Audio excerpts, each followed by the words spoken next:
Hey guys, it's that time of the week once again. It's my wrap up. Usually we have like a banner image here of different shows that are coming out this season.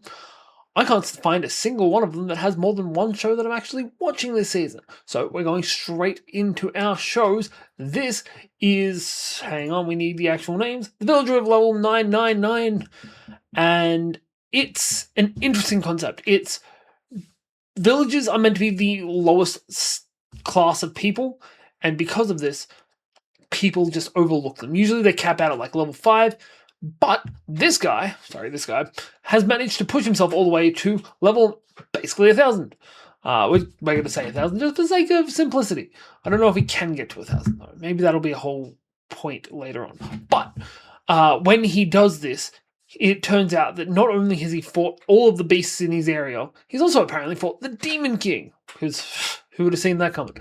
And also, this young lady is his daughter. Not his daughter, the Demon King's daughter, who tells him, hey, my dad is sick. I need you to help me get medicine for my dad.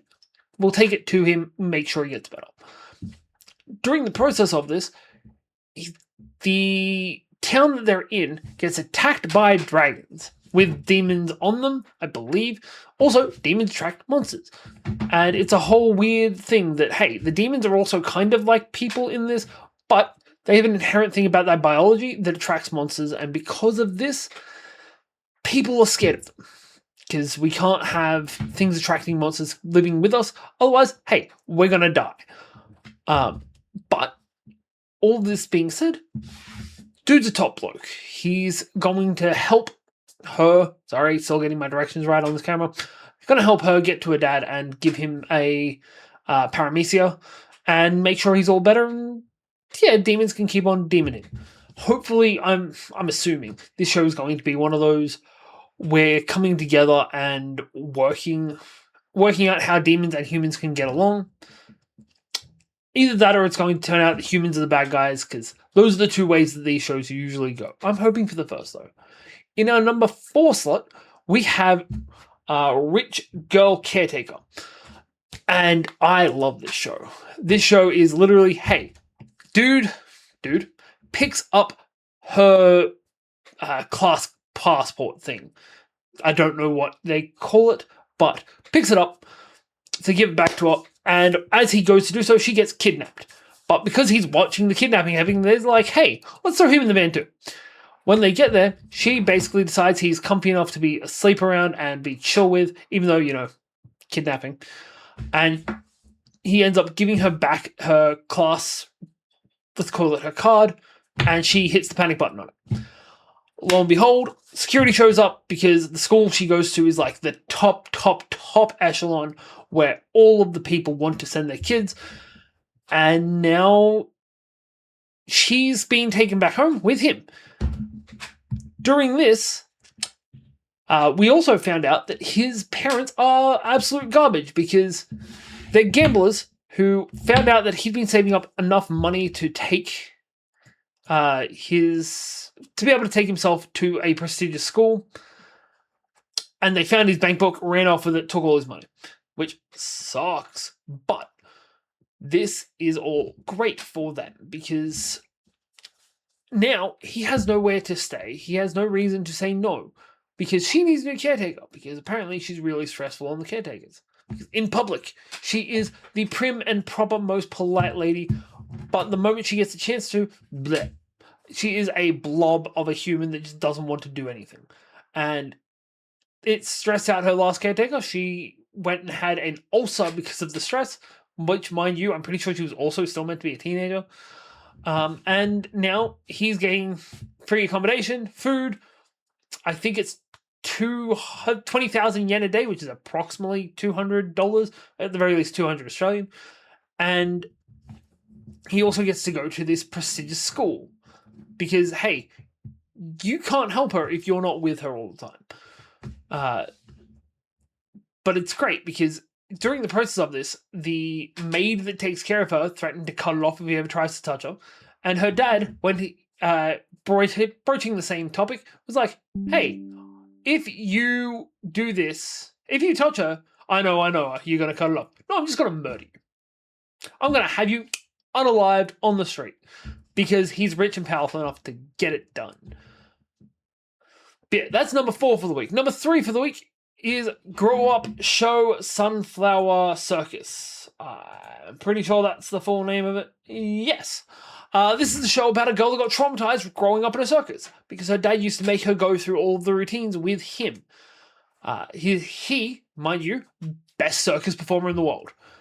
And because of this, she's basically being sold to this company, or this circus. I'm not entirely sure yet if it's meant to be hey, you're being sold to be a performer, or if you're being sold here to basically teach all of the kids. Because everyone working here seemingly are children of some description, or teenagers. And it's as soon as she gets there, she starts picking apart everything that everyone is doing. Because they fed her, and they gave her somewhere to sleep. So, hey, you owe us a little bit at least. And they hate her, except for the main girl that still is there. They hate her because immediately she's like, this is what you're doing wrong, this is what you're doing wrong, and you are letting her down because she is great on the trapeze. But you slow her down, so she's going to try and ease up for you.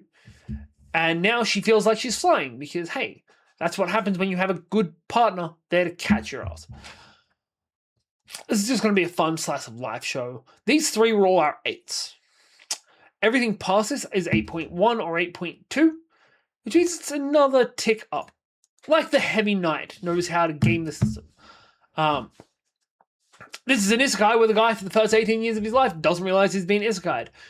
Because he gets awoken when he gets his class. His class, of course, being Heavy Knight, which is his favorite class from the video game that this world is based on.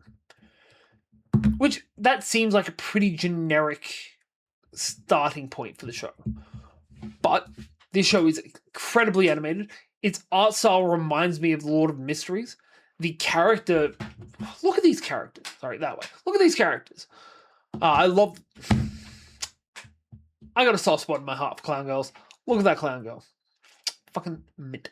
But the problem is that the girl that's like part of the branch family of his family gets Swordmaster, which is what his family is meant to be renowned for. So he gets exiled out, she gets brought on in, and he's like, cool, I'm just going to go and do what Heavy Knights be doing. Which apparently is nothing for every other Heavy Knight in the world, because Heavy Knights are meant to be the lowest of low in this world. But he knows they have the potential, if you use the skill system properly, to be the strongest class going. So he basically sets him off to be a Rebound Wall, which is a tank character that deals essentially spike damage for anyone that plays Minecraft. Thorns damage, that's it, Thorns. Essentially, if you hit him, portion of the damage is sent back to you.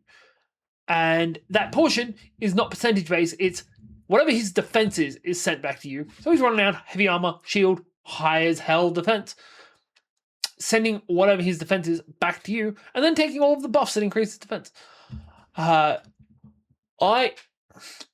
This is a generic premise. I won't lie. This is Bofuri. Bofuri? Yes, Bofuri. This is Bofuri. This is Shield Master, whatever the hell his name was. But the art style, the animation, and the character designs in this just bring it up that little bit further than everything else. But our number 1 thing this week has a ridiculously long name to the point where I cannot fit it in my spreadsheet without just having a full page, because it's technically a spin-off. I haven't watched the movies or the TV show this is based on, because originally it was 3 seasons. Then those 3 seasons got remade as 2 seasons, and then 2 movies that ignored the 3rd season existed at all. This is Magical Girl Lyrical Nanoha Exceeds GunBrave Vengeance. Or Exceeds, as I'm calling it. Or you could just go with GunBrave Vengeance. I don't know what the community is going to call it. I don't know what the community does call it. But this is great. This is a Magical Girl anime. We are getting kind of 2 shows with a similar concept this season that release on, I believe, the same day, maybe a day apart. But essentially, the world is being overrun by monsters. Those monsters are, I believe, aliens. I'm not entirely sure if they've shown us that in this show. I'm still going to go back and watch those 4 movies. But this world is overrun by monsters. this girl is a hunter. She goes out with guns and shoots them. Apparently not everyone does it that way because there's magical items and there's weapons and all kinds of stuff like that. But she's doing it to protect her little sister and make money for them so they can survive. Not actually her little sister, but the girl that she treats as such. During this, she goes out one day with her sister because people break into their house. They get blown away. They get chased, and her sister gets hurt. But at the same time, this girl gets killed. Well, damn close to. At which point her sister merges them together because her sister is actually not even human. She's some kind of fire spirit alien thing, and gives her her special form. Her special form is definitely what pushed this over the edge because look at that fucking design. Sorry, over this side. Look at that fucking design right here. I love a good I'm on fire, every part of me glows a little bit aesthetic. I loved it in Sense to Be a Hero. This takes it to another level. I love the socks that are on fire. But also, this is a legacy show. Because the original one came out in 2007, I believe. And this is going to be we are getting characters from before, we're getting new characters. I'm really hoping we end up with a whole host of characters, all with designs like this, but for different elements. But seriously, look at that design. Yeah, I'm going to stop simping now. That's going to be it. Let me know down below what your favorite thing this week was. And yeah, I'll see you all next time.